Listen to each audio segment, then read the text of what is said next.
The fallout from the Epstein files for high-profile politicians, business leaders, royalty, the elites, has been quite intense. Resignations, ridicule, even criminal investigations. So it's time to break down who is now facing some serious heat. Welcome to Sidebar, presented by Law and Crime. I'm Jesse Weber.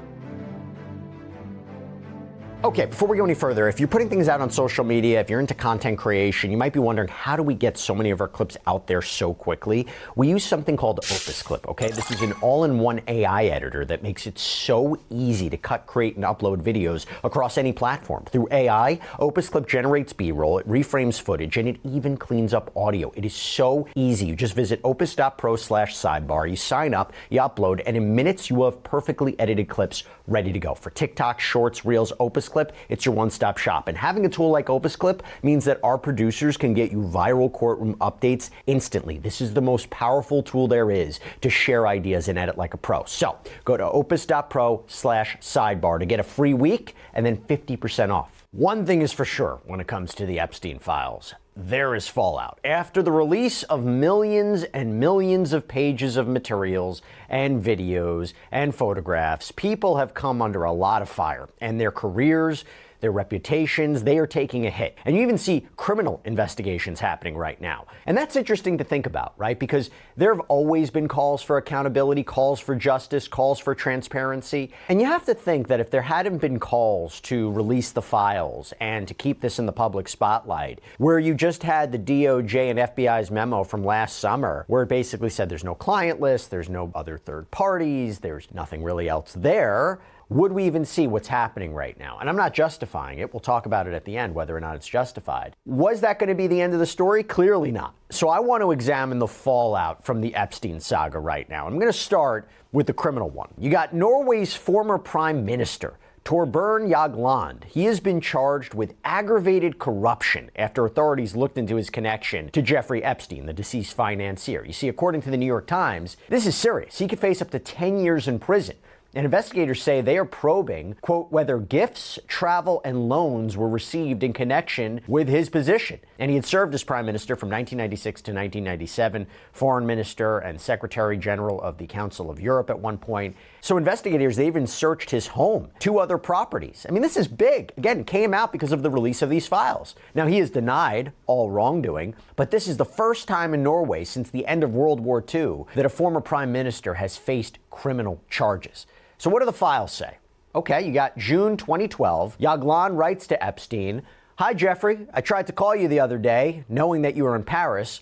I would have loved to see you. Tara and I spoke about you when we were in Luxembourg, agreeing that you are a fabulous person, easy, and at the same time demanding to be together with. Torbjørn."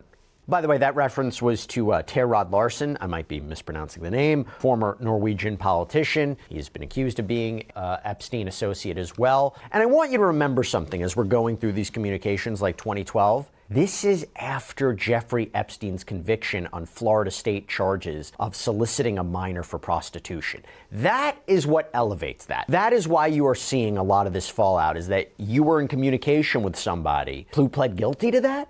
And speaking of which, what about this one from 2012? "Hi, Jeffrey. No, I haven't called yet. I have been in Tirana, Albania. Extraordinary girls." 2013. "By the way, Han and I have talked about coming back to somewhere in the Caribbean with my 2 sons during Easter, or I think it's Easter, to celebrate 60th birthday. I can't keep it going only with young women, as you know." September 14th. 2018. So this is the year before Jeffrey Epstein was ultimately arrested on child sex trafficking charges, the federal charges. You have an email from Epstein's assistant to Jagland. Subject, Jeffrey Epstein, apartments 2G and 10B. September 22nd to the 29th.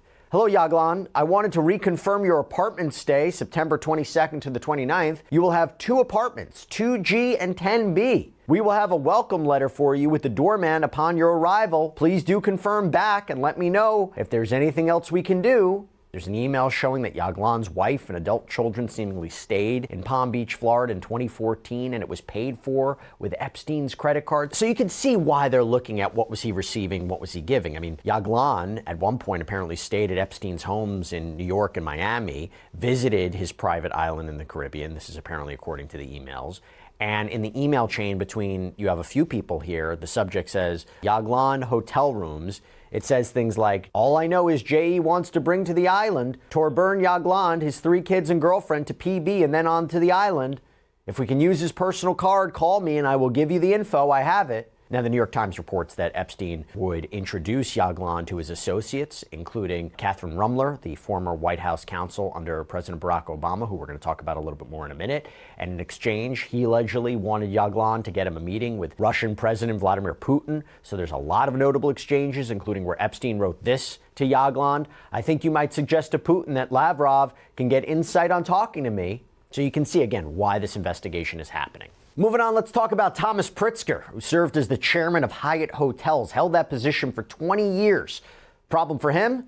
His communication with Epstein, again, after Epstein's conviction. Got this one from Pritzker to Epstein. I'm in a remote valley of Afghanistan. It's my birthday wish with boys with toys. Spend time with Petraeus, seemingly General Petraeus, yesterday, and he loaned me a chopper, actually 2, with 1 as backup. April 2018. So this is the year again before Epstein's arrest on federal child sex trafficking charges, all the way up until then. You have an Epstein associate, his alleged girlfriend, we've talked about her before, Karina Shuliak, who he apparently, by the way, Epstein wanted to leave the mass of his fortune and his properties to upon his death, wrote to Pritzker, going to try to find a new girlfriend for Jeffrey. Pritzker apparently writes back with a smiley face, may the force be with you. July 2015, Epstein to Pritzker. Would you find it amusing to have Dalai Lama meet Woody Allen for lunch on Saturday? Could be a memorable event. Pritzker writes back, can't do it. We'll explain. Pritzker resigned as Hyatt executive chairman, and he released a statement saying, good stewardship also means protecting Hyatt, particularly in the context of my association with Jeffrey Epstein and Ghislaine Maxwell, which I deeply regret. I exercised terrible judgment in maintaining contact with them, and there is no excuse for failing to distance myself sooner. Now, again, just something I have to put in. What people's knowledge of what Epstein and Maxwell were up to, not on its face entirely clear, but the association, again, after Epstein's conviction, and particularly going right up until when he was arrested again, that is what's concerning, okay? And I'm not saying that everything we're going through would justify a further investigation or justify criminal charges, but you'll be the one to decide whether or not this punishment we're seeing, these resignations, these career torpedoing emails and communications, is it justified? You'll be the judge of that. Got to talk about Sultan Ahmed bin Sulayem, okay? Resigned as CEO of DP World. This is Dubai's largest port operator. Doesn't help when you have this email, June 2013, from Epstein to bin Sulayem. All I know for sure is that you're one of my most trusted friends in every sense of the word. You have never let me down, not once, not half of once, and I greatly appreciate the time we spend together. This was the response. Thank you, my friend. I am off the sample, a fresh 100% female Russian at my yacht. Epstein responds, 100% Russian or 100% female? Question, if it were once a man and now has, and describes women's private parts, what percentage is it? And bin Sulayem responds, 100% female. Yeah, the messages between the two discuss women, girls, sexually explicit content, business dealings for sure, meetings with world leaders, yeah, and then the torture video. Where are you? Are you okay? I loved the torture video. Epstein apparently sent that message in April 2009 to a redacted name, but then you had Representative Thomas Massie, who's been all over this, revealed that this was sent to a sultan, and then you had Deputy AG, Deputy Attorney General Todd Blanche, who seemed to indicate that it was linked to bin Sulayem. This is according to CNN. No idea what that torture video is. There is a correspondence also where bin Sulayem shared links to pornography sites with Epstein during a family trip to the U.S. with his wife and kids. There's this one, September 30th, 2015, an email from bin Sulayem to Epstein. This girl is Russian, father Cypriot, mom, I met her 2 years ago. She goes to the American University in Dubai. She got engaged, but now she back with me. The best sex I ever had, amazing body. This one caught eyeballs. Dear Fetra, attached is passport copy of redacted. She works as the personal masseuse at the private spa of our friend Jeffrey Epstein. I would appreciate if you can arrange for her to work as a trainee at Rixos Antalya Spa so she gains better experiences. Yours, Sultan bin Sulayem. The allegation being that he helped train Epstein's masseuse. Look, anytime you hear Epstein and massages, you got to stop for a moment, considering he was accused of using massages as a way to not only begin the abuse of girls, but it was a conduit to escalate the abuse. I mentioned Catherine Rumler. Okay, chief legal officer and general counsel at Goldman Sachs. Guess what? She resigned. Yeah, these two are apparently close. According to the Wall Street Journal, Epstein called her when he was arrested in 2019. She once thanked Epstein after receiving luxury gifts from him, calling him Uncle Jeffrey. See, the issue there is she seemed to indicate that her relationship with Jeffrey Epstein was strictly professional. Let's see what the files seem to show. I'm totally tricked out by Uncle Jeffrey today. Jeffrey boots, handbag, and watch. February 2016, Epstein to Rumler. We all set for a day of joy? Rumler to Epstein. Best massage ever, but not your kind of massage. Epstein writes back. Shame. May 2015, Epstein writes, if Redacted continues to claim that she had sex with people for money, why is that not prostitution and what I pled guilty to? Every massage person got paid money. No girl came to the house to learn math. Does sex for money change the equation? There was a massage person per day. Some turned out to be younger than others, some as old as 60. I'll explain when I see you. Rumler seems to respond, I think the point is that if she was underage, she cannot legally consent to engaging in prostitution. They would also discuss politics and Donald Trump, or even calling Trump at one point truly stupid. There's this interesting email in 2016 regarding Bill Clinton, where Epstein writes, my memory is a friend killer. I stopped talking to Clinton when he swore with wholehearted conviction to me that he had done something. He had forgotten that he also swore the exact opposite to me only weeks before. Speaking of Clinton, by the way, there's this one where Epstein writes, do you think Bill Clinton would like to join you, me, Ehud, and Steve? Could be very funny, all off the record. Rumler responds, while he might like to, his lawyer would advise him against it. Rumler told the Wall Street Journal, as I have said, I regret ever knowing him, and I have enormous sympathy for the victims of Epstein's crimes. And she also added through a representative in another statement, I had no knowledge of any ongoing criminal conduct on his part, and I did not know him as the monster he has been revealed to be.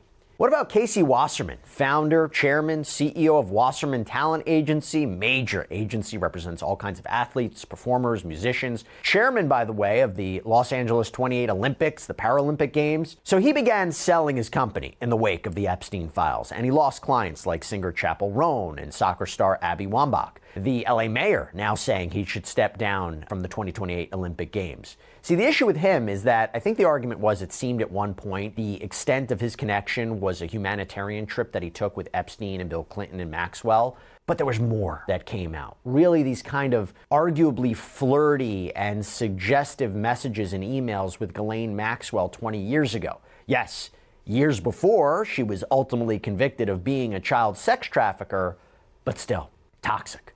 Like this one from back in 2003 when he was reportedly married with a family, writing Maxwell, I think of you all the time. So what do I have to do to see you in a tight leather outfit? I am in New York tonight. You're not. What am I to do? How about this one from Wasserman to Maxwell? I will be in New York City for 4 days starting April 22nd. Can we book that massage now? Maxwell at one point responds, all that rubbing, are you sure you can take it? The thought, frankly, is leaving me a little breathless. There are a few spots that apparently drive a man wild. I suppose I could practice them on you and you could let me know if they work or not. In a memo to his employees, Mr. Wasserman wrote that he only had limited interactions with Maxwell and Epstein, but that he had become a distraction, adding it was years before their criminal conduct came to light, and in its entirety consisted of one humanitarian trip to Africa and a handful of emails that I deeply regret sending. The pain experienced by the victims of Jeffrey Epstein and Ghislaine Maxwell is unimaginable, and I'm glad, as I'm sure you all are, that those who helped them commit their crimes are rightly being held accountable. So that becomes one, it's interesting, where you think about, should he have had to step down, considering this was before the convictions, before all this came to light. Peter Mandelson, UK ambassador to the United States. So Mandelson was fired by UK Prime Minister Keir Starmer. This is back in September, and he resigned from the Labour Party a few weeks ago because of his Epstein connection. Kind of give you an idea, you have this exchange from 2009 allegedly surrounds Epstein's release from prison after serving 13 of his 18-month sentence on what I mentioned before, the charges of solicitation of prostitution of a minor. So here's how that went. So this is from Jeffrey Epstein, okay? July 22nd, 2009. He writes, free and home. So you have this response, how shall we celebrate? Again, from allegedly Peter Mandelson. Jeffrey Epstein seems to respond with grace and modesty. Those are the names of 2 strippers. This is a response allegedly from Mandelson. How is Freedom feeling? Epstein responds, she feels fresh, firm, and creamy. And Mandelson allegedly writes to Jeffrey Epstein, naughty boy. But also you now have the Metropolitan Police who have launched an investigation into Mandelson for allegedly providing Epstein with market-sensitive information when he was acting as business secretary in the British government back in 2009. Yeah, The Guardian reporting that 2 of his properties have been searched. So, for example, you have this email from June 2009 where Mandelson appears to write to Epstein, interesting note that's gone to the PM, meaning the Prime Minister. So it appears to be a note sent to the Prime Minister about business issues and plan of action, including the sale of assets. And Epstein writes back, what saleable assets? Or how about this one, where Mandelson allegedly gave Epstein a heads up that a 500 billion euro bailout had been agreed to tackle the Eurozone crisis. You can see the issue. Last year, Mandelson said to the Financial Times, I regret ever meeting him or being introduced to him by his partner, Ghislaine Maxwell. I regret even more the hurt he caused to many young women. And there's so much more, by the way.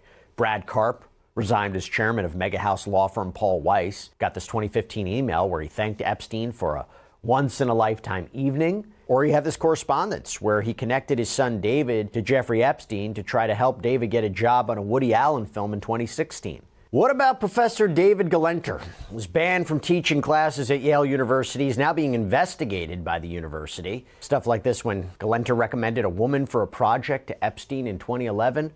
I have a perfect editorice in mind. Yale senior, worked at Vogue last summer, runs her own campus mag, art major, completely connected, very small, good-looking blonde. Mona Jewell, Norwegian ambassador, seemed to resign due to her connection to Epstein, particularly being written into his will at one point. Miroslav Lajcik, national security advisor to the Prime Minister of Slovakia, former president of the UN General Assembly, resigned after messages came out with him and Epstein. David Ross, chair of New York's School of Visual Arts, resigned. He even allegedly called Epstein incredible after there was a suggestion of there being an exhibit featuring minor boys. Joanna Rubinstein, chair of Sweden for the UN Refugee Agency, she announced her resignation on February 2nd after there were documents seemingly showed that she had this 2012 family visit to Epstein's private island. Larry Summers, we've talked about him before, stepping away from his teaching duties at Harvard and acting as a board member at OpenAI. It wasn't just that he was named backup executor of an earlier version of Epstein's will. No, it appears that Summers reportedly visited Jeffrey Epstein's island. There were flight records as part of a lawsuit that revealed that he had traveled on Epstein's plane multiple times. You see all these communications between the men, like where Summers says, I don't want to be in a gift-giving competition while being the friend without benefits.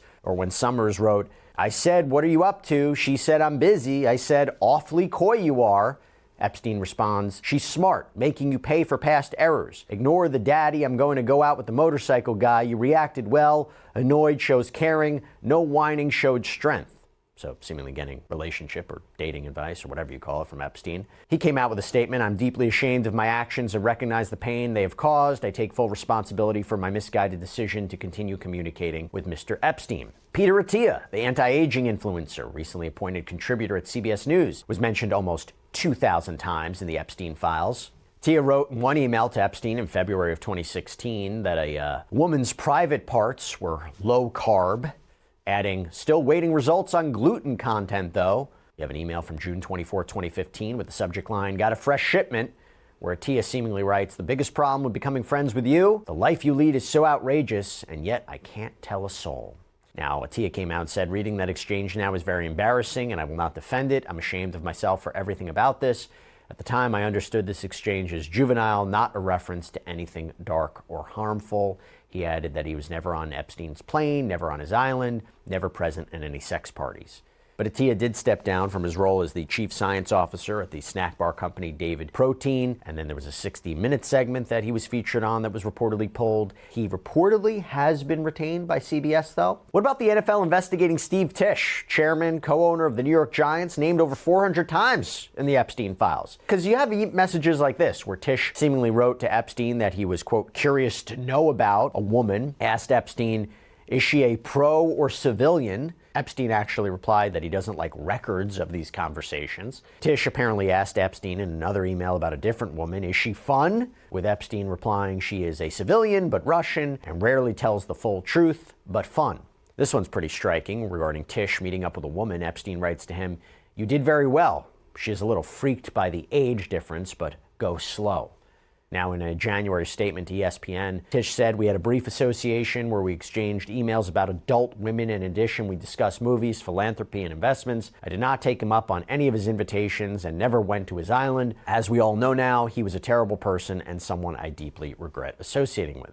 And look, I don't even have to mention Andrew Mountbatten Windsor, formerly Prince Andrew, being stripped of his titles, even now being investigated out in the UK over his relationship and correspondence with Epstein. We've already talked about that in a full episode of Sidebar where we talked about the royals' connection to Epstein. I mean, the photo of him on all fours hovering over a woman on the ground, pretty bad. Andrew's ex-wife, Sarah Ferguson, former Duchess of York, her charity, Sarah's Trust, announced on February 2nd, it's shutting down. I mean, one thing to keep in mind with her, there was correspondence between her and Epstein where she said, "He was always the brother I've always wished for," congratulated him on one point on having a child. Yeah, there was that whole secret child allegations. By the way, Ferguson had also at one point called Virginia Giuffre's claim that she was forced to have sex with Prince Andrew a salacious lie. She said that in a TV interview. The Clintons, they're going to testify in front of Congress because of Bill's photos with Epstein. You know, remember the famous pool photo that came out? Took trips on Epstein's plane. Leon Black, investor, former CEO of Apollo Global Management. We've talked about him too.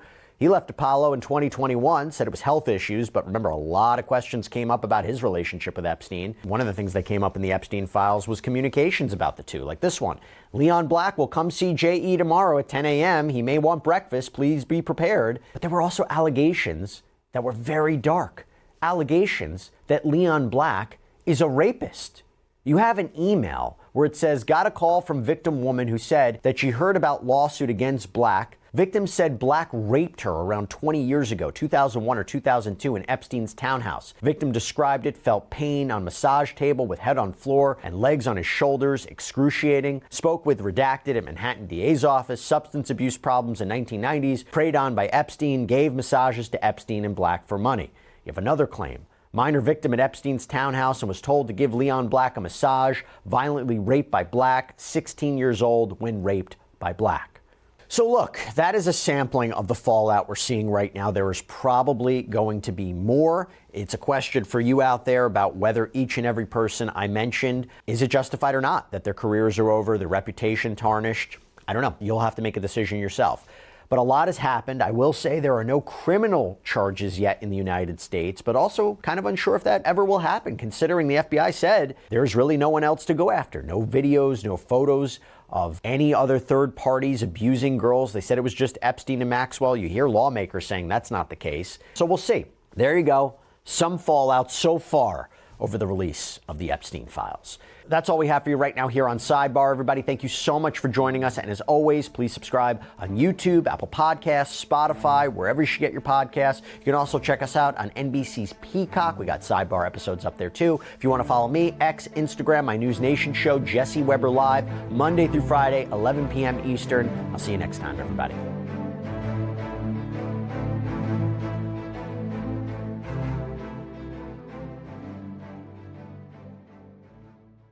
I don't want to enjoy life there, but, like, it's just sad. Like, I don't know. No, that's a rehabilitative. See, that's how jail is supposed to rehabilitate people. But I don't need to be rehabilitated. Like, I don't need that. No, I know you don't. The newly released documentary about the case of Mackenzie Shirilla and the crash that killed her boyfriend and another passenger has skyrocketed to #1 on Netflix. And as more Mackenzie's dad being suspended from his job to claims that her first on-camera interview didn't match up with how she was acting behind bars in a very revealing jail phone call, we are taking a closer look at what we've learned since the release of the crash. Welcome to Sidebar, presented by Law and Crime. I'm Jesse Weber. When investigators say she intentionally drove a car into the side of a building in Strongsville, Ohio, killing her boyfriend, 20-year-old Dominic Russo, and his friend, 19-year-old Davian Flanagan. And before I even get into what is happening right now with this Netflix documentary and the fallout, the reaction, the criticism, the blowback from what Shirilla was saying on tape, I just got to put all of this into context for you, okay? So crash reports that were submitted by experts revealed that Shirilla was going nearly 100 miles per hour with no sign of braking when she slammed the car into a brick wall. The Toyota Camry was seen on several cameras in the area before the crash on July 31st, and one actually caught the moment of impact, and it is just horrifying. Give you an idea of this, a 911 call from a passerby came into dispatch at around 6 a.m. Take a listen. There's a car that's smashed up against the building. I didn't go up to it because I was on my motorcycle. I didn't know if I'd get stuck, but they ran the curb. I can see they smashed the sign and hit the building. The car's crashed. What law enforcement saw when they got to that scene was awful. Duty. Radio. This car's split in two.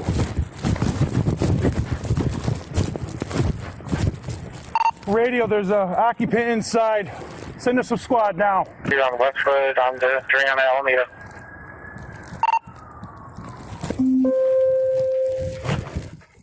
Rookie.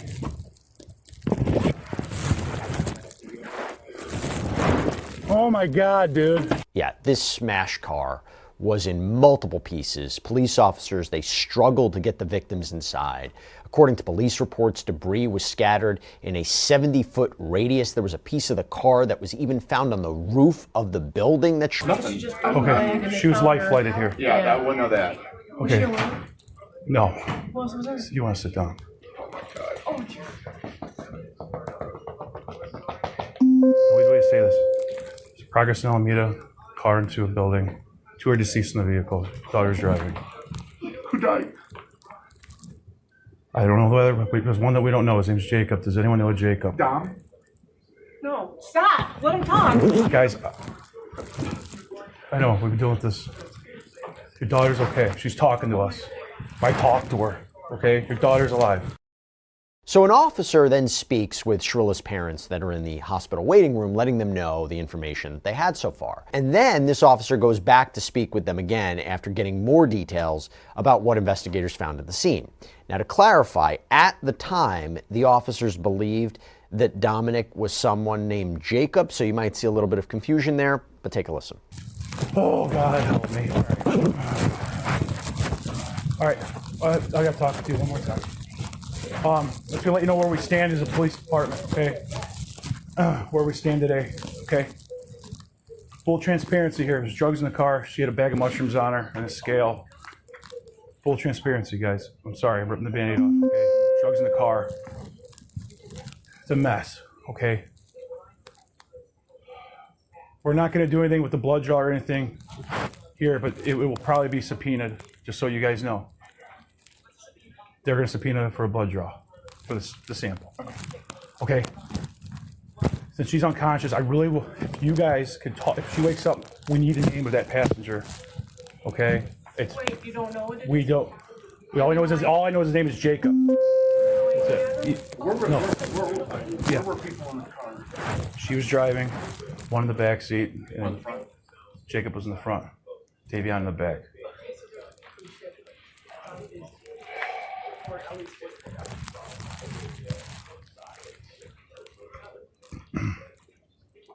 You're the parent. I mean, you have the right to know. This is serious. Yeah, so investigators, they found baggies containing mushrooms and marijuana, and then cash and a scale with suspected drug residue on it, a marijuana vape pen, a bong, all in connection or associated with Mackenzie Shirilla. And the toxicology test done on Shirilla found that while she had these kind of trace amounts of THC in her system, she didn't appear to have taken any mushrooms or, you know, that she drank any alcohol in the hours before this crash. In other words, this wasn't a case of her being intoxicated. And me and him were the first ones on scene to discover. She was awake but not awake, so she was like not In and out of consciousness. She could be fully extracted from the vehicle. IFD. I know she has a severe leg injury. But like I said, she was speaking. She was speaking, okay? And she had her seatbelt on. Yes. We had to cut it off to get her out. Stop. Yeah, that probably saved her life. 100% Oh my saved her life. God. She had a seatbelt on. Oh. I don't believe the others did. Oh my God.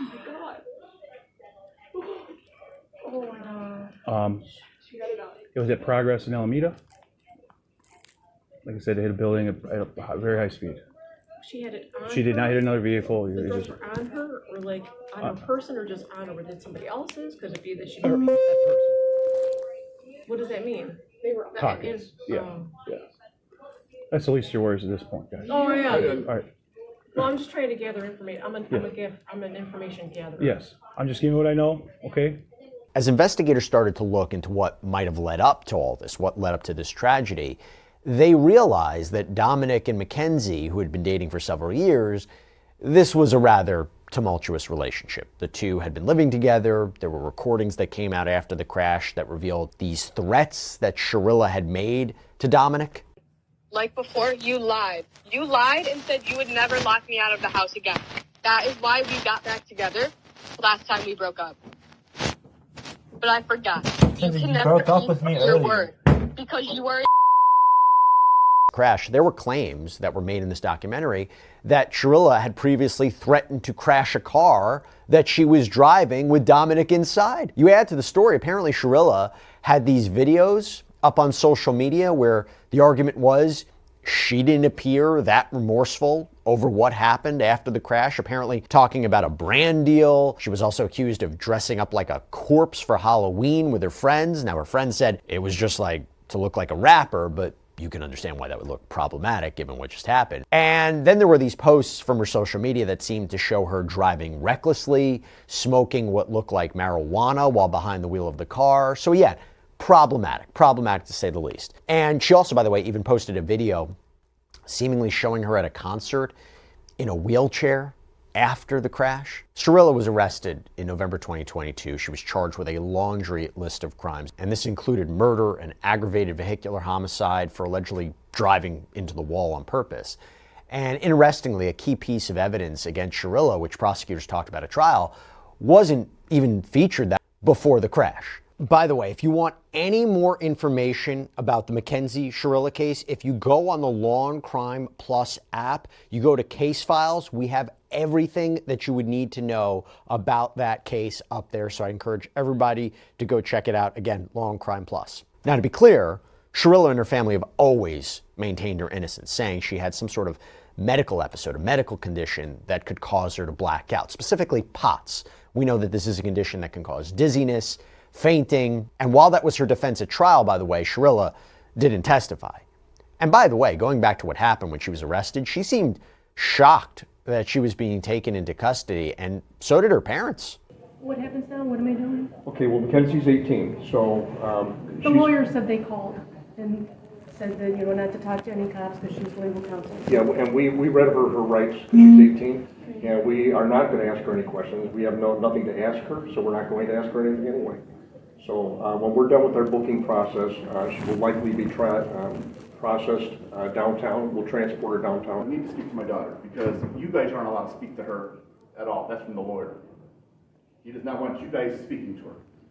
And I can get him on the phone, and he can tell you that over the phone if that works, or I can go in and tell her not to open her mouth. But how you guys did this on the weekend is just, what all you have to do is go, hey, there's a warrant for her. We would have brought her right down here with no problem, but you hit it. It's just unbelievable. I mean, she's 18. So the warrant was issued today, so we executed it today. The warrant wasn't issued earlier. Well, you could have made a phone call, couldn't you? You had your creeper out in front of my yard watching. So she can't take any, she's an adult, she can't take any phone calls right now. She'll be transferred downtown. Okay. I don't know when. Service just called to advise. She'll be transferred downtown. Okay, well, I still need to speak to my daughter so she understands what her, not to say anything to you guys. Okay, and I don't know about the phone. I would have to ask about that. Can you go find, it's mine, it's not hers. I do need it. I have other children.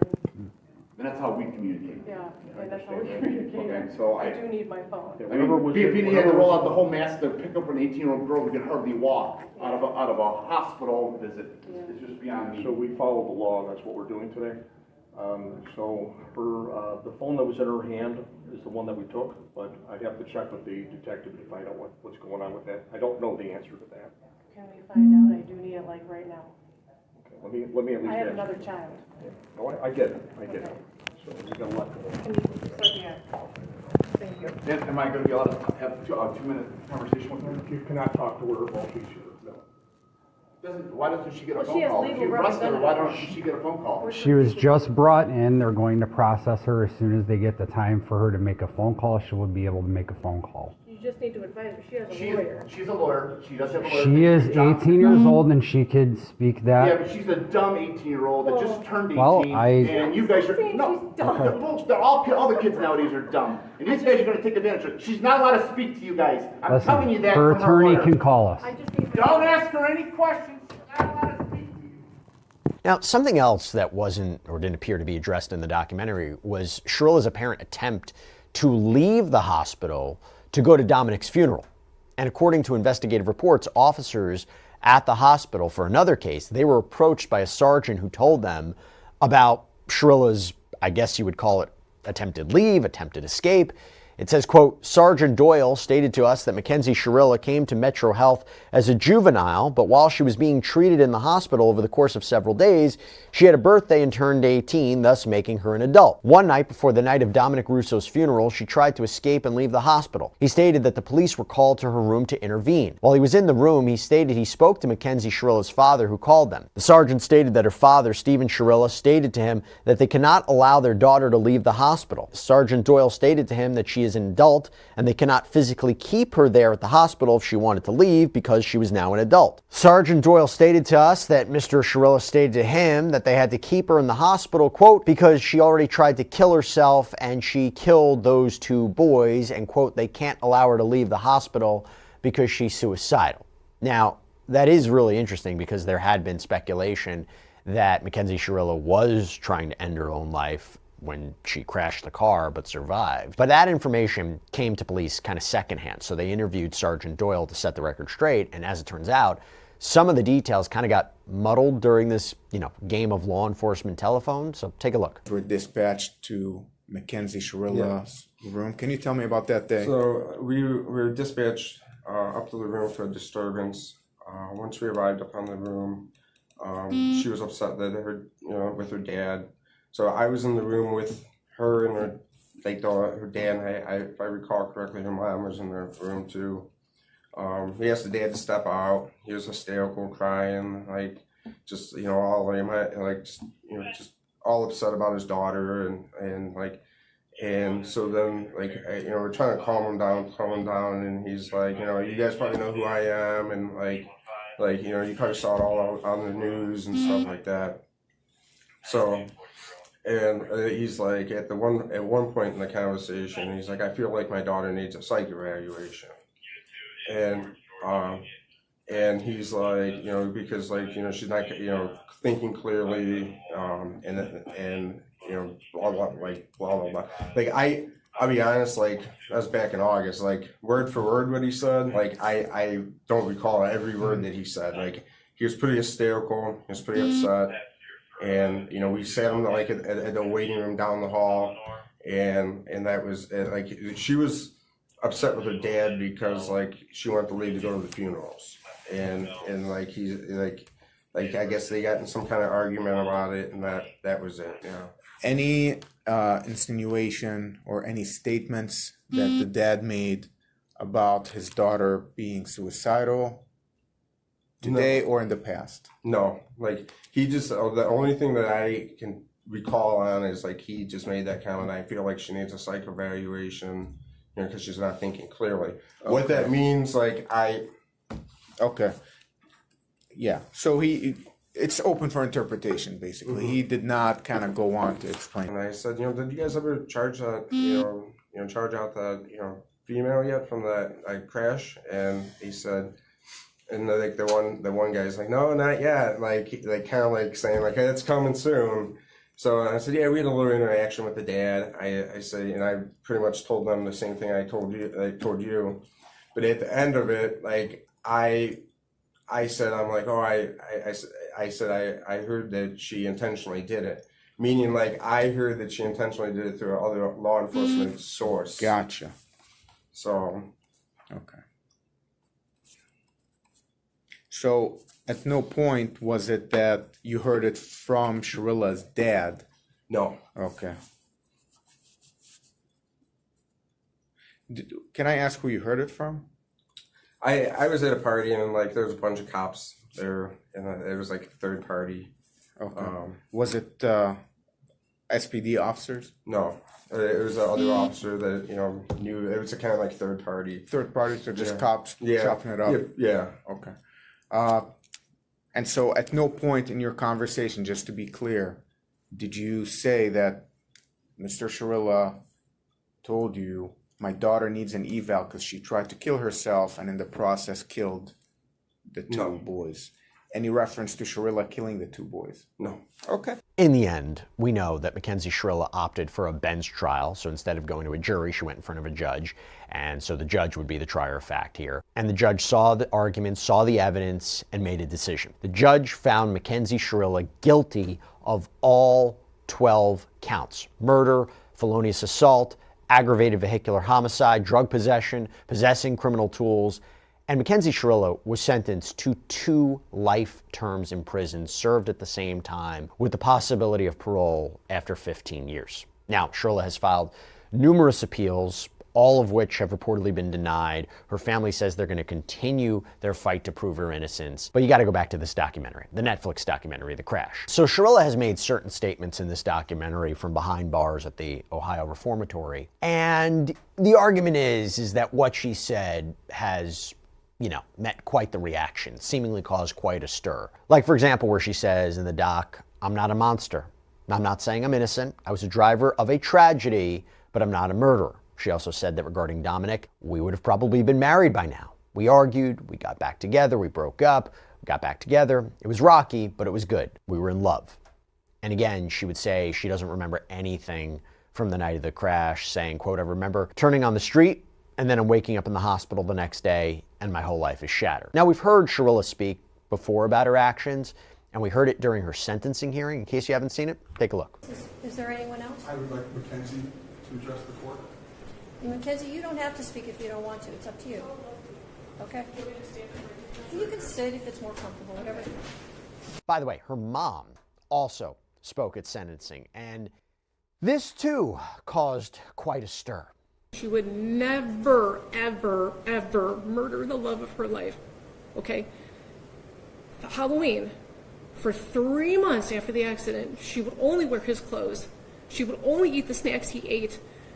She would only listen to the music he wrote, okay? She was laying in bed for 3 months crying. There was a shrine of him next to her with photos and things that he liked, and this flower that lights up that he got her because he wanted it to be fresh and alive forever. It's like a little Beauty and the Beast flower. Okay, she's got this shrine of him next to her. So she was crying for 3 months. So her friends asked if she wanted to go out trick-or-treating or Halloween, and it was at OU. And she didn't even want to go. She said, "I don't know, should I go?" She couldn't even walk yet, barely. So I told her, I said, "Baby, please go. It's Halloween. You've been laying for 3 months crying, only listening to his music. Please go. Have just a moment of fun. A moment of fun." So we told her to go. My husband drove her. I brought her back home. She just needed a second of fun from losing her whole world. Her whole world. So that was us. We told her to go. And that concert she went to with Dom's cousin, Abby, they picked her up. They brought her there. That was Dom, Mackenzie and Dom and Abby all decided to go to this concert together while they were in the hospital. That was for Dom. Everything she did after the accident was either in honor of him, to be close to him, or just to be by him any way that she can.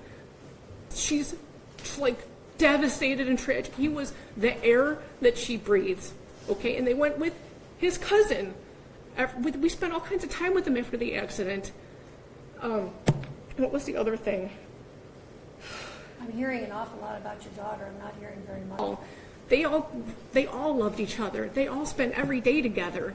You know what I mean? I don't know too much for him. Isn't that part of the problem, Mrs. Schrill? Sorry? Isn't that part of the problem, that they all trusted each other? Isn't that part of... It's not a problem at all. It was wonderful. It's a problem how they all ended up in the car together and 2 of them ended up dead. I understand. I understand what it looks like. I'm saying that it was a tragic accident. She would never. Well, we're going to have to disagree on that. I understand. Right. Yeah, so Shrilla's parents, Natalie and Steve, they were both part of this documentary too, and that decision and their comments have caused backlash. For example, Steve Shirilla worked as an art and digital media teacher at a school out in Cleveland. It's called Mary Queen of Peace School. This week, it was reported he was put on administrative leave. This is according to Cleveland 19 News. The school administrators reportedly sent this email to parents that said, quote, "Dear Mary Queen of Peace School parents, families, and guardians, we're investigating allegations made on social media that one of our teachers has demonstrated poor judgment. Upon learning of the allegation, the school acted immediately and placed the teacher on administrative leave. The investigation is ongoing. We want every parent and family to know that the safety, well-being, and trust of our students remain among our highest priorities. We take all student concerns seriously and are committed to responding promptly and responsibly whenever concerns are brought forward. While we are limited in what we can share during an active personnel investigation, please know that we are reviewing the matter and will provide additional communication as appropriate. We appreciate your continued support of the Mary Queen of Peace School community." Now, Steve spoke with TMZ Live after his suspension, and according to him, the diocese that oversees the school had been just inundated with complaints about his participation in this Netflix show, this Netflix documentary, and especially his comments about marijuana use by teens, because in the documentary, he said, quote, "I don't have a problem with her smoking dope. If you're going to smoke a drug, that's the one I believe you should take." But Steve told TMZ his words were twisted by the producers, and that the filmmakers had condensed hours and hours of footage and interviews down into just a few sound bites, that it was taken out of context. He claims he had no idea that his daughter had allegedly been using marijuana while driving, and have reportedly said if he had known, he would have had a huge problem with it.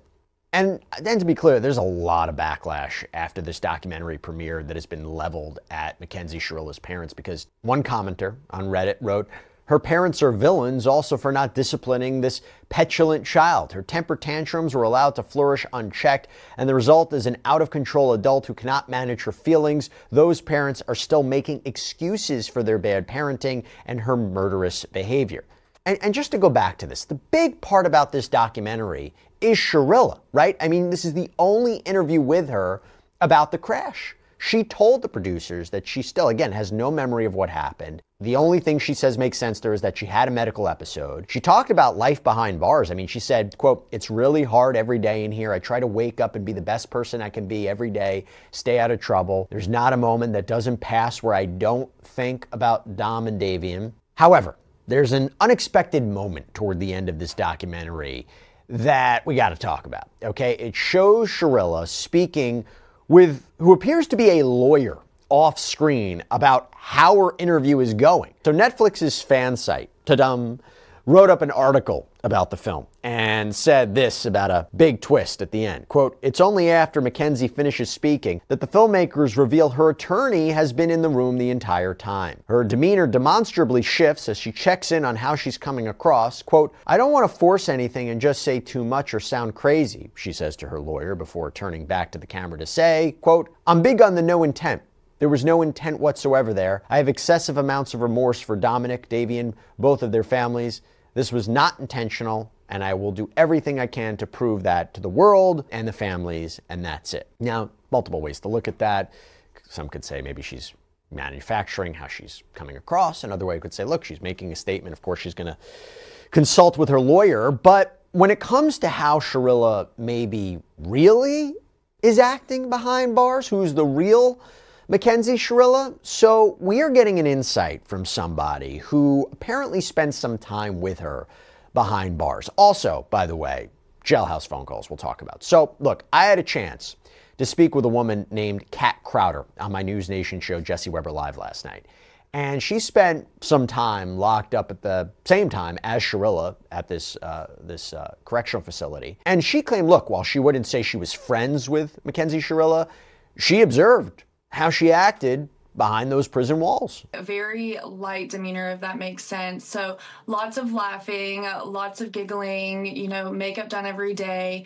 It was never this dark, smug, tough girl act that was in this video, trying to portray some sort of remorse. I never, I don't know what somebody's thinking. I don't know what's going on in her head, but from my observations, there was never any, behaviors that looked like somebody who was remorseful. Towards the end of my sentence, before I was about to be released, I saw Mackenzie walking the track on the yard, and she did have large hickeys. And it's come out since then that she's had multiple girlfriends since being incarcerated, doing who knows what. So that just had to result from another one of those. Was she a mean girl in the prison? I do say that she wanted to be like Regina George. I mean, just the way that she did her makeup, the way that it was like she was going out to a club or something, or she thought she was going to be famous or photographed. She would wear her clothes altered so they would be form-fitting, and she would make fun of people who had less than she did because she was well taken care of inside prison. Yeah, so Kat said she never saw any signs of POTS either, that after speaking with others who had more direct contact with Mackenzie Shirilla, that the crash, according to Shirilla, allegedly what she told these people, wasn't really due to POTS, but maybe being high. So this idea of mixed stories. Again, this is according to Kat. But others are coming forward online to talk about their experiences with Mackenzie Shirilla, including one person on Reddit who wrote, "I went to high school with all of them, but Mackenzie and Davian were a couple years ahead of me. My friend played football with Davian and knows Mackenzie's parents, and her and I are both friendly with Mackenzie's sister. We both think her family is in denial and that her actions were intentional. It's an awful situation all around." Obviously, no way to confirm if this person really knows them, but something to think about. People magazine also obtained this apparent jail phone call between Mackenzie Shirilla and her mom, where Shirilla seemingly complains about her circumstances. I don't want to enjoy life there, but like it's just sad. Like I don't know. No, that's a rehabilitative. See, that's how jail is supposed to rehabilitate people. But I don't need to be rehabilitated. Like I don't need that. You. I know you don't. I feel like I want to live off the grid. Like, and I'm just been thinking about like how I'm just gonna be like old when I get out of jail, and like I don't know, like I'm not gonna be able to have kids or like a family and shit like what? that. Like, you stop that. I'm just scared they're gonna be like, you have the death penalty or you're going to life for 40 years. I know. Well, let us fight. Let us do what we're doing, okay? Just living right now. You know, one of the pieces of criticism of this documentary is that it doesn't appear to include an audio conversation between Mackenzie and her mom, where the argument is that they talk in like gibberish, allegedly coded language, according to people that police believe she said to her mom, "Can we tell the police I had a seizure? Can we tell the police something like that?" There's also reports that Natalie Shirilla is posting on behalf of her daughter on her Instagram page. The last post is from February, a selfie of Shirilla, and the caption says, "From Mackenzie, thank you to those who see through the lies and to those who take time out of their day to form their own opinion as to the truth of what actually happened. I'm not perfect. I never will be, but I am not guilty of murder. Like any young couple, Dom and I had our disagreements and arguments. However, I always loved Dom and would never do anything to hurt him, Davian, or anyone else I care about. I will respectfully and peacefully continue to fight for my innocence through the proper legal channels. To all of those who speak out on my behalf to raise awareness of this wrongful conviction, words cannot describe my sincere appreciation for your support and for being my voice. Continue to scream, 'Free Mackenzie Shirilla' at the top of your lungs. If it can happen to her, it can happen to us. Follow Free Mackenzie Shirilla on Facebook and TikTok for the truth." And it's signed Mackenzie's support team. Now, it is possible that Mackenzie Shirilla could be paroled as early as 2037, according to the Department of Corrections, when she's in her early 30s. So something to look out for. But the judge did say during her sentencing that she expects Mackenzie Shirilla won't be let out anytime soon, if ever. So for now, Mackenzie Shirilla remains locked up at the Ohio Reformatory for Women in Ohio. That's all we have for you right now here on Sidebar. Everybody, thank you so much for joining us. And as always, please subscribe on YouTube, Apple Podcasts, Spotify, wherever you should get your podcasts. You can also check us out on NBC's Peacock as well. If you want to follow me, X, Instagram, my News Nation show, Jesse Weber Live, Monday through Friday, 11 p.m. Eastern. I'll see you next time, everybody.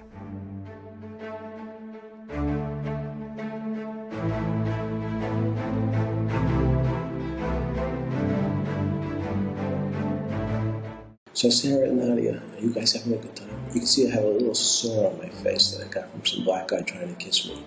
It's really disgusting. Just when you thought there weren't any more Jeffrey Epstein videos to go through, think again. From this bizarre tape to more footage of what appears to be young females to this brand new prison video that definitely is going to add to the conversation of the financier's death, we got a lot to get into. Welcome to Sidebar, presented by Law and Crime. I'm Jesse Weber.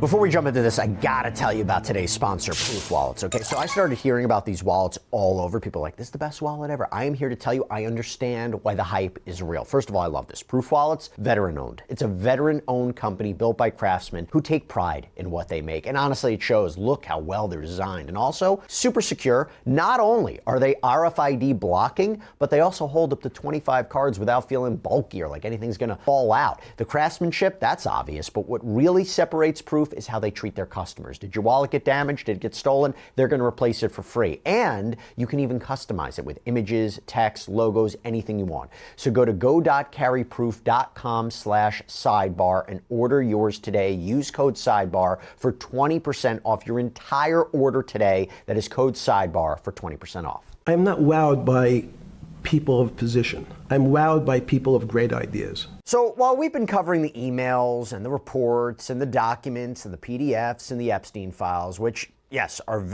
quite revealing, tell a lot of the story, it is the videos that tell a whole lot more to this saga. And as you know, we did a whole other episode on some of the more intimate videos in this files release as part of the Epstein Files Transparency Act, but there was so much footage that we actually wanted to go back, find some other parts that you might have missed, things that we didn't get a chance to cover in our previous episode, but also we got some new footage. We got some new footage that came in. So we want to explore a few more videos that we believe stand out and give you a lens into the deceased financier, the sex offender, the man accused of child sex trafficking, and who he was allegedly involved with, and how. But I gotta start with one new video that came out, and it is making a lot of headlines in the last couple of days. It concerns Jeffrey Epstein's death back in August of 2019, and this was as he was awaiting trial on federal sex trafficking charges. Sex trafficking of minors, by the way. So look at this video. This is from August 10th, 2019. You see it says L tier, right? The L tier section of the Metropolitan Correctional Center. This footage is from after 3:15 a.m. And you can see these correctional officers walking around, writing, seemingly talking on the phone, right outside of Epstein's cell, a few feet away. Why is that significant? Because this was the night Epstein died. The New York Post says this newly released footage shows correctional officers Tova Noel and Michael Thomas. We've talked about them before. They were both arrested and charged in connection with allegedly falsifying reports to make it look like they properly made the rounds that night before Epstein's death. The charges were ultimately dropped, but they were fired. And the investigation revealed that they just were allegedly negligent in their duties, with Thomas and Noel surfing the web for motorcycles and sports news, furniture, that they fell asleep, that Noel allegedly admitted that they didn't do the required checks on Epstein. Thomas allegedly saying, quote, "We messed up." This was according to an indictment that they both faced. So you look at this video and you're saying, okay, does this video show that they didn't do what they were supposed to do? And remember, it was determined that Epstein killed himself sometime between 10:30 p.m. the night before and 6:30 a.m. the morning of. That is when his body was found. So in this footage, Epstein is apparently just feet away in his cell. He's just down a set of stairs behind the officer station on the 9th floor of the L tier wing. And when you're looking at this, I want to put it into some context here. So according to the DOJ's Inspector General report that was released in June of 2023, it stated, quote, "At approximately 10:39 p.m., an unidentified CO appeared to walk up the L tier stairway and then reappeared within view of the camera at 10:41 p.m. This is believed to be the last time anyone entered L tier before approximately 6:30 a.m. on August 10th. Between approximately 10:40 p.m. on August 9th and just before 6:30 a.m. on August 10th, the OIG did not observe on the recorded video any CO or other individual enter any of the SHU tiers, which is consistent with CO Tova Noel and material handler Michael Thomas's admissions to the OIG that the SHU rounds and counts were not conducted during that time frame. And as we reported recently, because we did a whole episode on this as well, Noel is accused of Googling Jeffrey Epstein, searching about him shortly before his body was found. And I go to the Google searches. So there was a document in the Epstein files that says, timeline analysis of desktop property, user Tova Noel. Yeah, the desktop computers were investigated, were looked at, were forensically examined. August 10th, 2019, 5:52:29, user searches Google for, quote, latest on Epstein in jail. August 10th, 2019, 5:43:03, user navigates in IE to this CNBC article. It says basically documents released about Jeffrey Epstein and Ghislaine Maxwell. August 10th, 2019, 5:46:06, user navigates in IE to this other search. Jeffrey Epstein repeatedly refused to answer questions about allegations he orchestrated sex trafficking ring documents. There's another document titled Forensic Notes, LITS, Leonard Forensic Request for Examination of 2 Desktops from Bureau of Prisons. You go to page 23 and highlighted in yellow is Google search for latest on Epstein in jail. August 10, 2019, 5:42:56. August 10, 2019, 5:52:29. So this is documentation that Noel seemingly was researching Jeffrey Epstein less than 40 minutes before Thomas would end up finding Epstein's dead body in his cell. And as we covered in our previous sidebar, she was interviewed about this, and she basically said, look, I was just looking into him. I didn't really know much about him. I wanted to know who he was. And this footage that, again, we're showing you, this new piece of video, is just another piece of footage and layer to the Epstein death part of his story. And even though Noel and Thomas, they were never criminally charged with killing Epstein. By the way, no one has ever been charged with killing Epstein. The official determination was that he died by suicide. You had this allegation, and I mentioned this in the prior episode, just again puts it into context with what we're talking about here from this video. So apparently an inmate at the MCC spoke with the FBI, and there's a 5-page handwritten note of an interview with the inmate who claims that on the morning of August 10, 2019, he hears officers shouting at 6:30 a.m., breathe, breathe. And then he allegedly hears an officer say, dudes, you killed that dude. A female guard replied, if he is dead, we're going to cover it up and he's going to have an alibi, my officers. And then you also have this allegation that inmates later on claim Miss Noel killed Jeffrey. To be clear, there is no corroborating evidence to back this up, and the DOJ's investigation concluded, quote, none of the inmates who were interviewed had any credible information suggesting Epstein's cause of death was something other than suicide. Okay, that's one part. But like I said, I want to dedicate some more time to more videos in the Epstein release, which I don't believe we got a chance to cover in our last episode so much, like this one. So according to the Telegraph, this video of Jeffrey Epstein is of him seemingly in detention. I do wonder if this was when he was convicted of sex crimes back in Florida. Remember back in 2008, the Sweetheart deal, pled guilty to state charges of solicitation of prostitution, including of a minor, right, procurement of a minor. This was in an effort to avoid the more serious federal charges. He was sentenced to 13 months in jail. There was a work release conditions as part of that. So this is him, and I'm going to show you the video in a minute, referencing 2 females. I say always females because I don't know the ages of a lot of these people, including in the videos, the ones that have been redacted out or the ones that are being mentioned. So he references these 2 females, and he talks about pictures on the wall, and I don't know, seemingly contracting a sexually transmitted disease from a man. I'm pretending I'm talking to Darren. So, hi Darren. So Sarah and Nadia, are you guys having a good time? You can see I have a little sore on my face that I got from some black guy trying to kiss me. It's really disgusting. With his tongue? Oh, it's really, oh. Anyway, I have pictures up on the wall. I had to borrow the Scotch tape to get the pictures on the wall. I'll talk to you guys later. Bye. Moving on, you got this strange one too, and it concerns director Woody Allen. So we have noted Woody Allen's connection to Epstein before, right? You have this photo of Epstein visiting Allen on what appears to be a film set. You have another photo, right? Epstein's laughing, this time sitting at the table. And Allen made news last year when, according to People, in a birthday letter to Jeffrey Epstein on his 63rd birthday in 2016, where he seemingly compared Jeffrey Epstein to Dracula. They were New York City neighbors, apparently. I'm just going to read you a part of it. It said, quote, being neighbors, my wife Sunyi and I have been invited for dinner many times, always accepting, always interesting. Wide variety of interesting people at every dinner just about. Politicians, scientists, teachers, magicians, comedians, intellectuals, journalists, an entomologist, a concert pianist. I say well served, often it's by some professional houseman, and just as often by several young women, reminding one of Castle Dracula, where Lugosi has 3 young female vampires who service the place. And the large phone and computer at his right hand does take some of the relaxed home cooking atmosphere out of it, but one can't have everything, not at Castle Dracula. And you even had this email where Epstein seems to joke about being accused of going to a pedophile convention when he visits Paris with director Woody Allen, writing in a 2012 email back to someone who says, "Le pedophile convention?" And Epstein writes, "I think pedophile is the plural." Take of that what you will, but I want you to look at this video, okay? Where it seems that Epstein and Woody Allen are like staging this photo to make it look like Allen is giving Epstein a plot of land, and then you see a young female in the background. Take a look.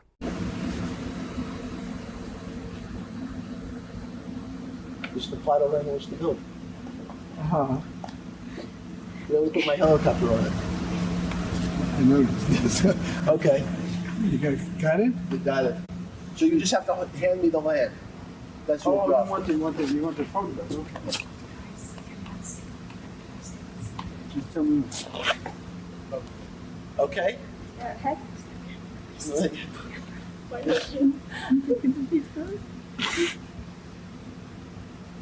Sue, take a picture. Okay.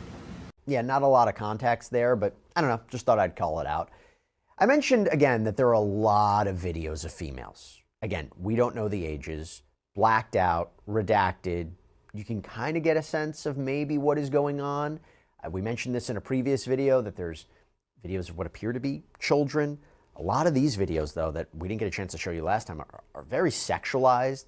People walking around look like they're modeling.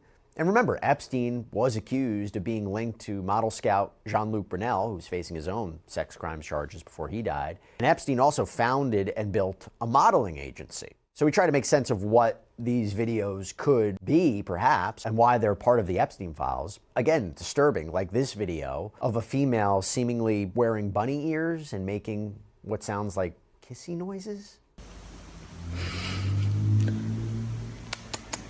And there's a lot of like blacked out and redacted faces and bodies, but a lot of females dancing. We mentioned in our prior episode about people dancing in what appears to be Epstein's office. I think this one is Epstein with, again, who appear to be young females. Take a look.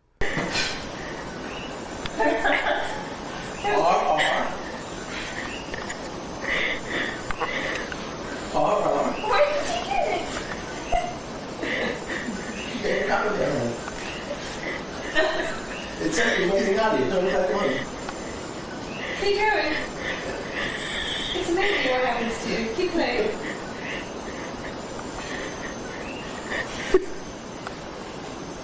Now, I also realized we didn't play the actual sound from the video of Epstein seemingly chasing around females in a kitchen. And I think you can tell how young they are. Take a look.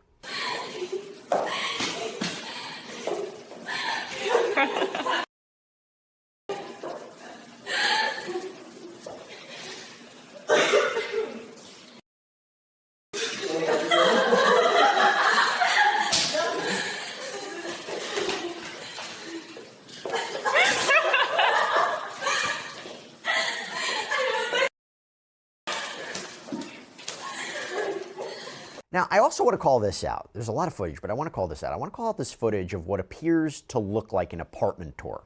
Why does that matter? I tried to put two and two together. I don't have a lot of context for this, but this is what came to my mind. There have been allegations that Jeffrey Epstein housed his apparent victims. The New York Post reporting that he kept them at a condo that was apparently just blocks away from his townhouse. Now, I'm not saying this apartment is that, but to give you an example about gifting apartments, this is an example of what I'm talking about. The FBI had this form. It was about an interview with the FBI and federal prosecutors. It was in 2019, where this alleged victim claims that Epstein and his associate, Ghislaine Maxwell, who was convicted of sex trafficking, 20 years in prison, sexually abused her when she was 14 years old. And I want to read you a portion of this. Redacted's interaction with Epstein faded out. Redacted would make excuses. In approximately 2001, she stopped contact with Epstein and Maxwell. Redacted had a boyfriend at the time who questioned who Epstein was. Epstein called and screamed at her, telling her how ungrateful she was. Epstein's attorney, Darren, known to law enforcement as Darren Indike, contacted Redacted and told her that she owed Epstein $10,000 because Epstein co-signed for an apartment in New York City where Redacted and her family lived. At this time, the apartment had been leased out to someone who was not paying the rent. So whenever I see these videos of like an apartment tour, I do wonder, were these videos being sent to Jeffrey Epstein so he could approve of it? You know, if he was signing off on it, if he was paying the rent, if he was paying apartments, something I thought about. Now, I also want to get a little bit more into Jeffrey Epstein speaking. I do find it very unsettling and odd to just hear him speak. You get a sense of who he was. And there was a lot of video footage of Epstein being interviewed by Steve Bannon, the former White House chief strategist. According to the files, there was this idea to try to rehabilitate Epstein's image by producing a documentary about him. It's unclear why Bannon would have wanted to do this. But remember, this is after Epstein pleaded guilty to those Florida state charges. And I do want to highlight this key moment. A lot of talk about how Epstein was able to ingratiate himself with world leaders and titans in business and politics, right? What did he offer? Why did they want to be associated with him? Sure, there's a lot of people who look at this and say they wanted to be involved with Epstein because of, you know, Epstein's Island and the young girls and the women, right, and all that. There was also an aspect of it, he was this money man. Why would Les Wexner want to entrust Jeffrey Epstein with all of his money and give him power of attorney? What was his expertise? What did he have to offer? What was the benefit of Epstein in their lives? So just listen to this part. The knowledge of money isn't, they don't have an expertise, they have no degrees in finance. They really, and this is one of the major problems. Their expertise, if they have any financial knowledge, is of their own checking account or bank account and filling in their own taxes. So many world leaders who don't really have a financial underpinning make fundamental errors when it comes to money on a country or institutional level. Let me give you an example. If you, Mr. Bannon, if I said your assets increased last year, you'd say, that sounds pretty good. And I'd say, what does that mean to you? You'd say, well, I have more money. I guess I'm wealthier. I'd say, yes. And if your debt increased, would you feel wealthier or poorer? You'd say, well, I don't want to have increased debt. I don't like the idea of that sound, increased debt. Now, that and world leaders understand when their assets go up, they feel better. I'm in a privileged position to have some of the world's smartest people come to my house and tell me what they think about different subjects. And I finally realized that the thing that they had most in common was there was this area, no matter how smart they were, that when I asked them the questions, they said they'd have to resort to a 500 or 1,000-year-old response to that question, which was, I don't know. So again, it's like this idea that he saw the financial system in a way maybe they didn't. He was able to earn them a return that they couldn't get otherwise. He was a good financial advisor. I thought this was interesting too when he was locked up while the 2008 financial crisis was happening, especially since at one point in his life, Jeffrey Epstein was part of a firm, Lehman Brothers, that was very much involved in all of that. Take a look. The night before you go to bed, it doesn't dawn on you at all. You never have a moment of self-reflection that, how did I end up on this metal cot when I should be at the center of things? No, I had a telephone, so I've said, I can talk to, it makes no difference where I am, in fact. I'm still talking to the same person if I was at my home in Palm Beach. But I'm here in jail. Home in Palm Beach. I can dial my own phone. No, but you can also make 1,000 phone calls. Here you got to make one, and he's got to take. Think how much better that was. I had to decide who was the right person to call. That was unusual for me. And then I want you to listen to when he's pressed on going to jail on those Florida charges back in the day. You had to make just 2 collect calls. You cannot tell me sometime during that day you did not have that conversation with yourself of how did I do this to myself to put myself in West Palm Beach in a 6x9 cell with a metal bed with a brown shirt that said trustee spelled wrong. So did I find it amazing that I was there? That's a not amazing. I don't want to say it was not funny. Oh, I thought I wasn't funny. Right. But not amazing. It was incredible. Incredible in what way? Incredible, like how do I do this to myself? No. It's as incredible as me sitting here in this house.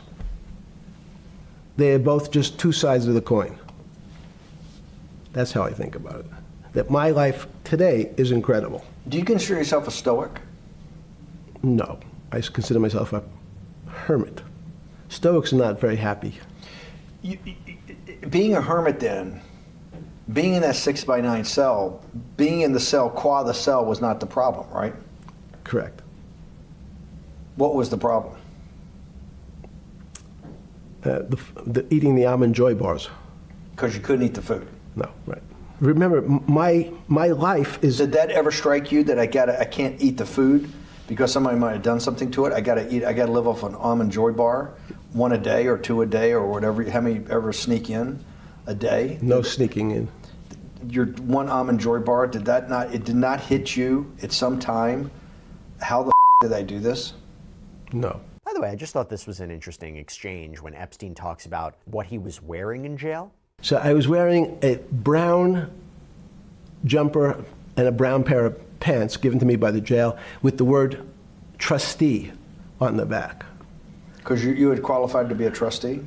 Well, the funny part was it was spelled Trusty. So I wasn't really sure. I'd been a trustee in many different operations, but it was the first time it was actually printed on my back and spelled incorrectly. Probably had a higher level of being a trustee at that than you had at all the boards that you were trustees, right? Yeah, that's right, because as the trustee meant you get 2 devices to clean your toilet as opposed to 1. Yeah, but it also meant that you had some sort of personal fiduciary own responsibility for oneself, right? In the jail? Well, that's what being a trustee is. That's where they give you 2. Yes, you get 2 cleaners. I was a trustee in the jail because I was able to teach some of the kids to help them get their GED. So that's how they gave me a trustee job. It'd be interesting what that documentary or program would have looked like. Again, didn't seem to be much discussion in these interviews with Bannon about the actual charges and what he pled guilty to and those accusations. I mean, from a legal point of view, he probably didn't want to revisit that, probably didn't want to say anything that could further implicate him or incriminate him. You know, also from a criminal point of view and also from a litigation point of view. But I do want to close this out. I just have to play it one more time. This is, again, from the last video. But how could I not bring this up? There's something deeply up with you. When you say ownership in the system, it doesn't mean... Let's start over. Okay. Yeah. So flip over your phone, too, because yes. I don't want anyone to see yes. on your phone. So maybe flip it down or something. Yeah. Yeah, who knows what the comes up with that phone. That's correct. Which one has sent you? KSA. I can't not believe I've got the magic moment when you're in prison or jail, wherever the is. It's in crazy. Solitary. Now, there's a funny part to that we missed, which is said. Go ahead, tell it. The funny part is just what you asked me. Is there anything funnier than that? No. For black humor, I don't make any black comments. Sorry. You asked me what I was wearing. That's right. You're too wrapped up in the Me Too movement. Yes. Just ask a question. Is your money dirty money? No, it's not. So, in fact... Why is it not dirty money? Because I earned it. A heart... But you earned it... I earned it legally. We went back to this before. You earned it. You earned it advising the worst people in the world, right, that do enormous bad things, and just to make more money. So, instead of asking me the question, should you take the money? Because I think it's a legitimate question. You think it's a legitimate question? Yes, no Why? question. Because I think about it, I think ethics is always a complicated subject, but I can tell you that with the money I gave to help try to eradicate polio in Pakistan and India, instead of asking me whether that money should be given to these children for vaccines, I think you might want to ask their mothers who received the vaccine, who know their child now won't get polio, and ask them if Epstein should have helped these people. If we walked in, you're a mathematician. We walked into that clinic where they're giving that money out to these people that are in the most dire straits of poverty and sickness, and told them that the money was coming from class 3 sexual predator? Tier 1. Was tier 1's the highest and worst? No, I'm the lowest. I'm the lowest. You're the lowest. Okay, tier 1, you're the lowest. But a criminal. Yes. That the money came from them. What percentage of people do you estimate? I understand you don't like probabilities. Do you estimate would say, I don't care, I want the money for my children? I would say everyone said, I want the money for my children. Did they know where the money came from? I think if you told him, if I told him the devil, 100%. the devil himself said, "I'm going to exchange some dollars for your child's life." Do you think you're the devil himself? No, but I do have a good mirror. It's a serious question. Sorry. Do you think you're the devil himself? I don't know. Why would you say that? Because you have all the attributes. You're incredibly smart. You remember the devil is somebody knows. Smart? The devil's brilliant. You read Milton's Paradise Lost. No, the devil scares me. He is at the number 1 or 2 archangel, and the reason he goes to hell and leads the rebellion is because he can't be the top guy. And his thing is, I'd rather reign in hell than serve in heaven. I saw that in a movie once called American Dharma. I don't remember who said it. Okay, we have to go. Okay, good. Okay. That was good. Again, more videos in the Epstein saga. Tells us maybe a little bit more, another piece of the puzzle. But there you go. That's all we have for you right now here on Sidebar, everybody. Thank you so much for joining us. And as always, please subscribe on YouTube, Apple Podcasts, Spotify, wherever you should get your podcasts. You can also check us out on NBC's Peacock as well. We got all those Sidebar episodes up there too. If you want to follow me, X, Instagram, my News Nation show, Jesse Weber Live, Monday through Friday, 11 p.m. Eastern. I'll see you next time, everybody.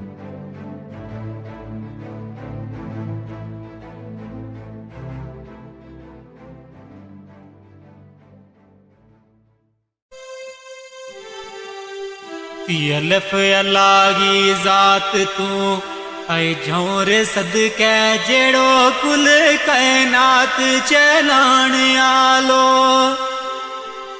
अल्लाह अल्लाह की जात तू झोरे सदके जेड़ो कुल कायनात चलाण आलो हुक्म उस गए बाजना पतर अल्लाह ओ तेरो मेरो वजूद बनाण आलो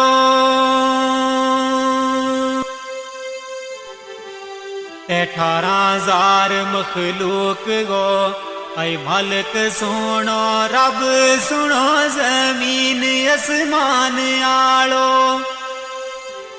अर्श फर्श लो कलम महफूज कुर्सी जिया जून ना रिज़क खिलाण आलो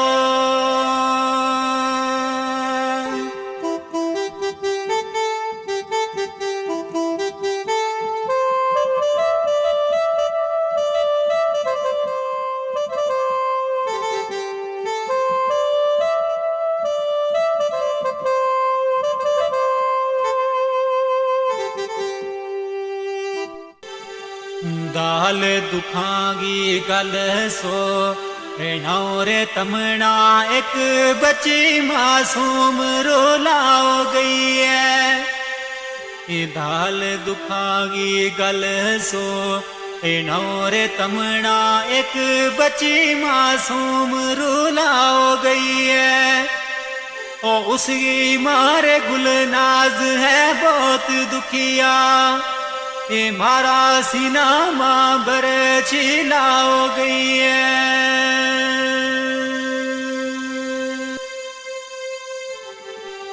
नाओ बच्ची गो अफसा में मूद सोनो रोग उमरा गो सुनी लाओ गई है ओ जिला पुणछ गिरा शिंदरा सोनो ऐ दुखिया दिलाना अफजारो लाओ गई है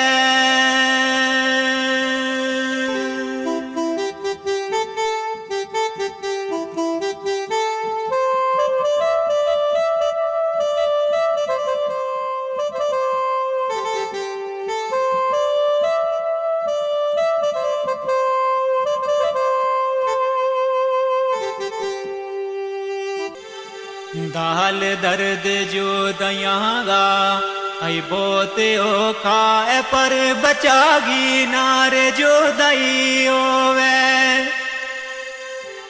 दाल दर्द जो दयागा ऐ बोते ओ खाए पर बचागी नारे जो दई होवे ओ माना सबर करार फिर नहीं रहा तो दख्ते जिगर की जद जो दई होवे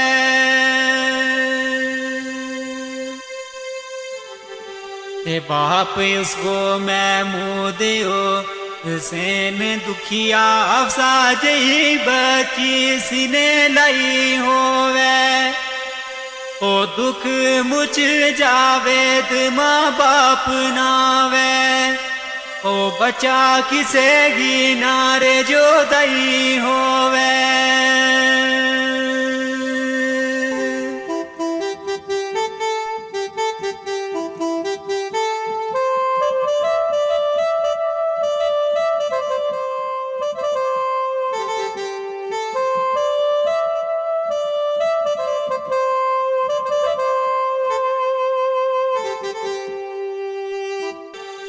तेरे हो रब गा करम तमाम होए आस्तारा अप्रैल ना खुशी भरपूर होई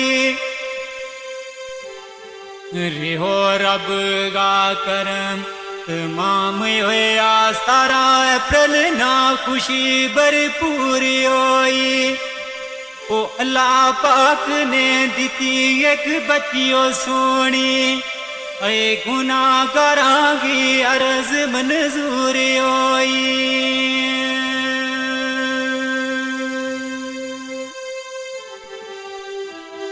दिन मां दाखिल रही महारात ऐ 10 बजे ऑपरेशन होयो ते टेंशन दूर होई ओ दीती खबर फिर आनी उन डॉक्टरां ने होगी बची पर बड़ी कमजोरी होई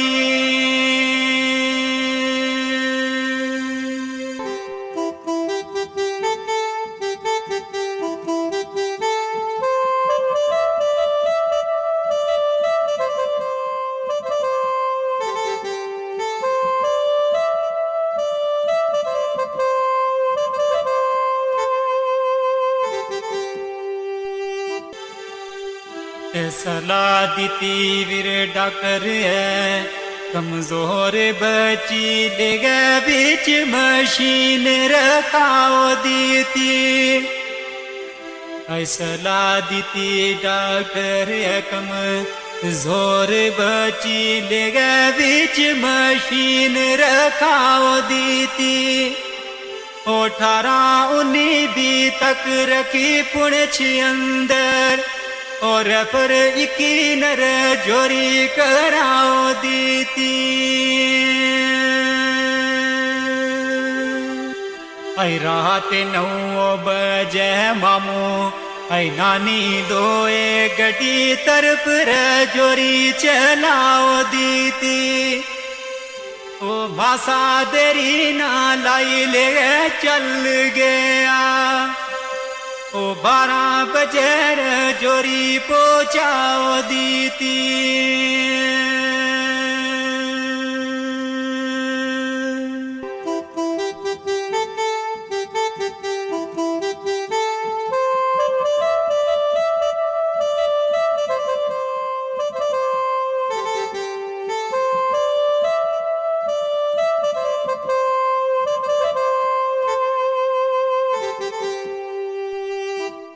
किसना चैन सकून फिरे आई उस दिन तो रास्ता बिच डाडा परेशान होया आई किसना चैन सकून फिरे आई उस दिन तो रास्ता बिच डाडा परेशान होया रात 12 बजे ले जोरी पुजया कि जल्दी डॉक्टरां कोल रवाने होया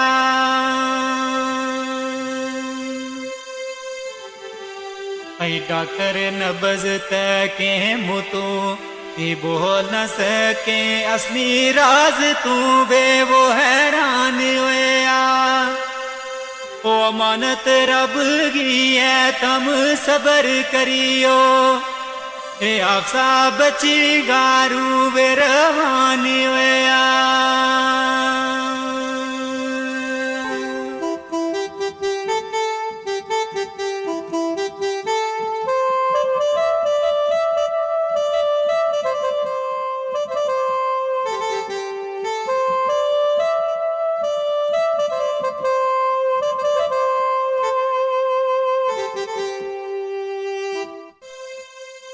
किसना होश रे ओ सुनी ये खबर जिस दम आया है आप जायमना छोड़ गई है।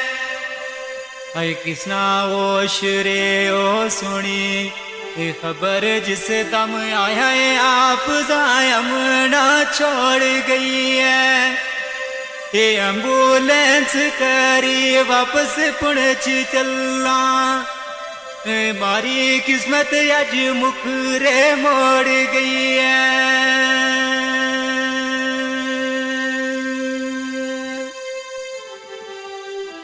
आई गुल नाज वाणी अरे ए मान बाकी मेरी खुशी ना किंगा तू रोड़ गई है। दाखिल बीच अस्पताल थी पुणछ अंदर हे मांगुल नाज गो दिल क्यों तोड़ गई है।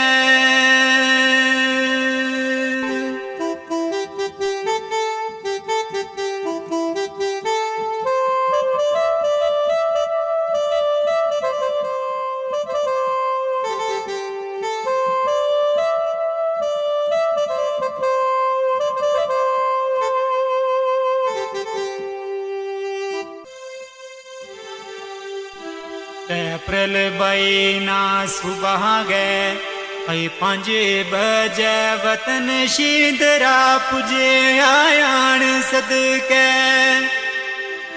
अप्रैल बईना सुबह गए 5 बजे वतन शींदरा पुजे आयान सदके। माना 10 बजे एम्बुलेंस आने तेरा तकन गाया अफजायर मान सदके। ते कितना दुख था महंगा है काल जामा जाने वाया रब रहमान सदके। और वे बाप महमूद परवेज नानी नाले रोवे सजाद यवान सदके।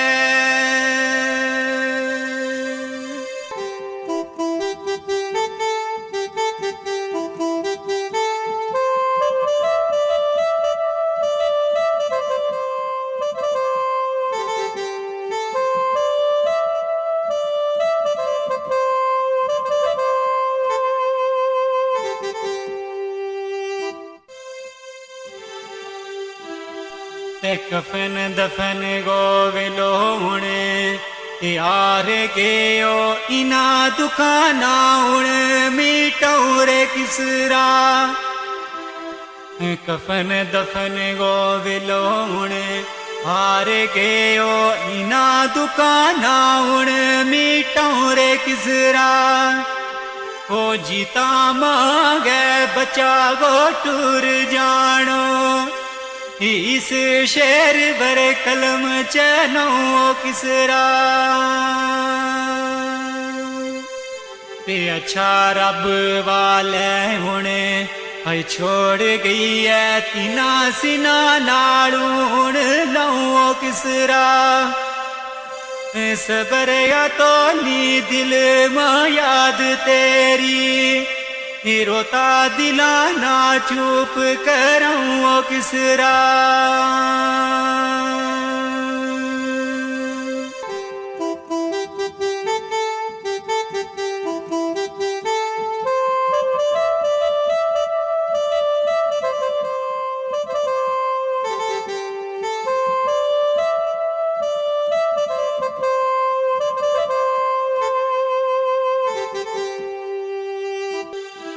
फिया मान इना दुखाने है मुकनो नी 4 बजे रे आपका दफनाओ छोड़ी।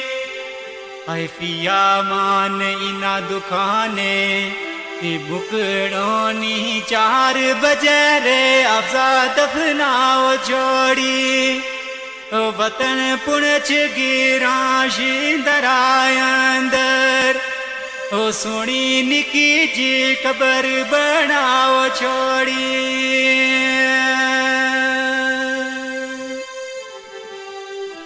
सबर करियो महमूद गुल नाज दोए मानत रब गी रब ने छुपाओ छोड़ी ओए पिया मान जावे तू इजाजत ले ले जख्म मोड़ी भी क्यों रे दुखाओ छोड़ी